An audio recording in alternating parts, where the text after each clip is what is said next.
Criticised for being too defensive last week, West Adelaide showed they can kick goals in the preliminary final. Last week they managed just 2 for the game in the semi against Norwood, but they had far more avenues to goal against North Adelaide.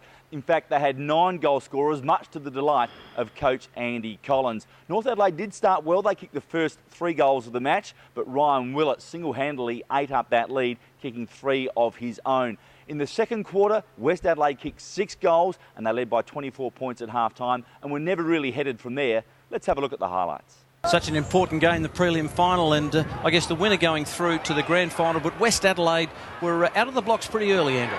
Yeah, I thought North, particularly early, were really hot. You can see an easy turnover there, which resulted in a James Bennett goal.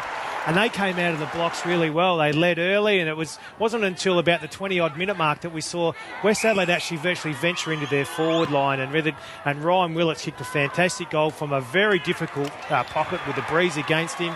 And that really got them rolling. And there you see an indiscriminate act by Todd Miles for the Roosters, and it resulted in another goal to Willets, and the momentum in the game changed.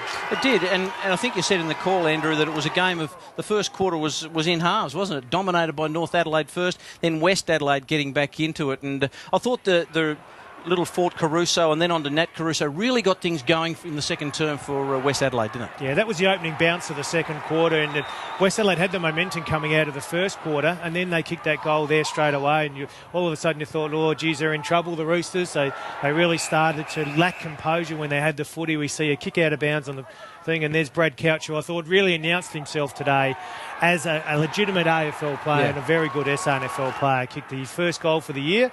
And from then on, you can see there West Adelaide really controlled the footy, were smart with the footy. You see there Caruso bring it back inside to Izzard, who is a very, very good finisher on the run.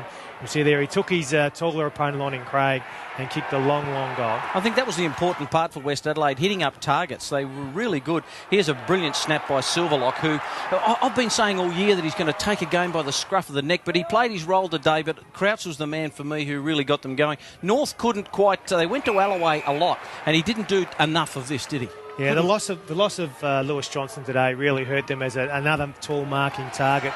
And you're right, they went to Alloway a lot because they struggled to find a hit-up target. There was no players leading at the kicker, and therefore they struggled to find that type of player. And this stage of the game, you feel like North Adelaide were fighting their way back in the game. They got it to a bit over 2.5 goals after this goal from String. You see Hartlett and the North Adelaide players not happy with Adam Hartlett's attempt there to spoil. And George String kicks his goal, and all of a sudden it was really game on. 2.5 goals a difference, but what they couldn't do was string consecutive goals together, and we see a great run here by Brad Crouch down the outer side. And I think what Josh Franco did, mixed his side around a bit. I think he did everything in the coach's box that he could do, but you just can't avoid this. This was terrific stuff, and Shannon Green, who was good off half-back, kicks a booming goal, and really that signalled just a tremendous performance by West Adelaide. So after a slow start, West regrouped and held off several challenges from the Roosters, and they advanced to next Sunday's grand final against Norwood. The Bloods' midfield was exceptional. Crows listed player Brad Crouch was great. So too Chris Schmidt and Ben McCready. Willets finished with 4 goals for the Roosters. Triple Magarey medalist James Allen was one of their best in his final game for the club. That puts West Adelaide into their first grand final since 2003. Let's hope they've found an attacking brand of football that they can serve up against Norwood next Sunday afternoon. If they do, we could be in for a grand final to remember.